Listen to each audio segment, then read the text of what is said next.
Yeah, second time lucky indeed. I'm glad we're back with you, Sakina, and to everybody else. There's so much to get through from the broadcast here on this side in Durban, eThekwini, and it is really all systems go for the Africa Tourism Indaba, the Travel Indaba that is taking place here at the Albert Nkosi Luthuli International Convention Center. It's one of those names that you sort of, you hope that if you get the email address, you can shorten it. But nonetheless, it is here. It is with us, and we are inside. We promised you we'd come to you from inside once we'd come from the outside, and here we are. And wait, before I even get there, I know we're going to have a weather report soon. I left a freezing cold Johannesburg only to arrive in a beautiful, warm Durban. You guys, it's always summer in Durban, and that's one of the reasons that I know that it is hosted here. But I want to speak to Zinhle Nzama, who of course is the Acting Chief Convention Bureau Officer for SA Tourism. Isn't it beautiful? You don't even know what's happening in your home city of Joburg. It's freezing there. Right. I'm just happy to be here in this warm and pleasant weather. Good morning, Leanne, and your viewers. Yeah, it's a pleasure to have you. So the last time we spoke, I think, was at Meetings Africa. It was at where we were talking about meetings and the whole MICE industry. That's the convention and meetings industry. And here we are now talking the largest space of tourism. How was yesterday? How's it all going? It's been amazing. I mean, this is the third biggest in the world, you know, the tourism showcase. So it tells you how big it is. But what is excitingly, and it's seeing this show coming back to its pre-COVID times. So we are seeing the industry coming back in full force. But we are also seeing, you know, our global buyers back and very much invested in coming to not only land, but also invest in this big tourism trade show. Yeah. Let's talk about some of the concerns, because I know yesterday, you can see, and one thing I did say to the viewers as they came to us for the first time, this is really set up for talks, negotiations, meetings, little sideline chit-chats and things like that. And I can imagine there are a lot of chit-chats taking place on the side here, because there are issues. Whether we like it or not, we have issues. Yes, we see the numbers growing in terms of tourism and the people that are attending here. But there must be a sense of nervousness as well, with external factors affecting this industry so badly. Yeah. And Leanne, my word is clear, and that's the sense we are also getting on the ground. Our delegates, our industry, and I'm talking about the African industry at large, it is a Pan-African show at the end of the day.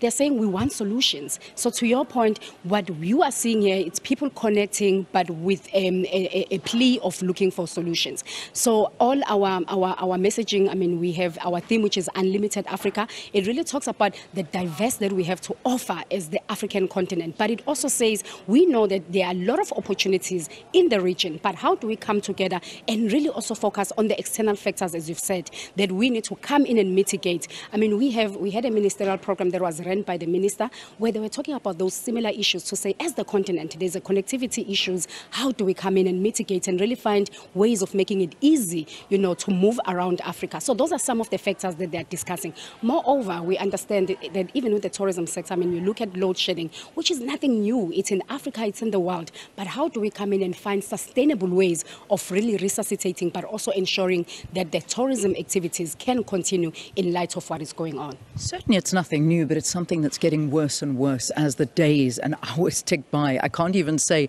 as the years tick by, because right now it's something that is affecting every single one of us. But, we are looking after ourselves as individuals. But when you are in the tourism industry, you have an entire chain of hotels or a big hotel where you've got paying guests that are coming in and they expect top-notch service. And yet when you arrive here and then suddenly the lights go out, you can't get it back up, you can't have a hot meal, you've got no way to charge your devices. That sort of is the usual. We've all had these stories.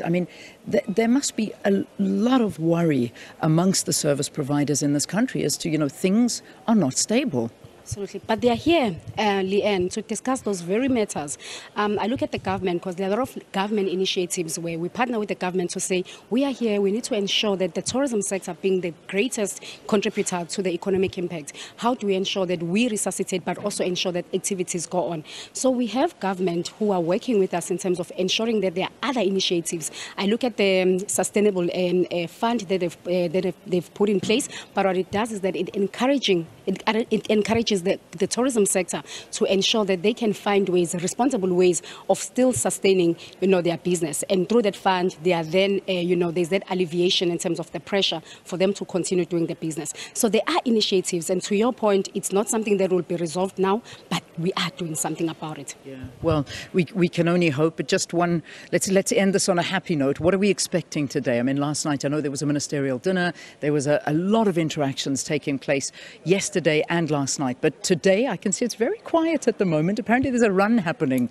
The minister is running and they're out on the streets running. Am I right? Certainly. Okay. So everyone is energized. As we are speaking, there is a run going on, but it's again ways of saying it's not only about business. There's so much interest, but also it is a leisure sector. So whatever opportunities that we get, to go out and really help, but also ensuring that we come back to this very day, because it's going to be very busy, all energized. But what is happening today is the second day of the trade show. We started on the 8th with the Bond Day program, where it's really about knowledge sharing. So the first day is really about meetings between exhibitors as well as buyers. So we have 1,000 exhibitors on this very floor, ICC extending to the DEC. Those exhibitors, they meet with our buyers. We are sitting with just over 1,700 buyers, a breaking record. We've never had such number of buyers around 63 countries all over the world. So it tells you the interest, that we have or that our investors have in Africa. So it's going to be a buzz meetings. We are sitting at over about 21,000 meetings that will be happening for the duration of the show. That's amazing, and that's exactly what I've seen. It's set up for meetings here. Zinhle, enjoy it. So nice to see you again. Zinhle Nzama, of course, is the Acting Chief Convention Bureau Officer at SA Tourism. So yeah, hopefully we'll see the Minister, who's currently on a runabout. So when we woke up this morning, V, I know we're going to Sports News, V, I've never seen so many runners. Everybody was running. There was like a coffee shop downstairs from the hotel we were staying in, and everyone was running to the coffee shop. So I don't know if that was because they didn't have electricity or home, or they actually were enjoying the exercise. I think I'll go for the latter excuse anyway.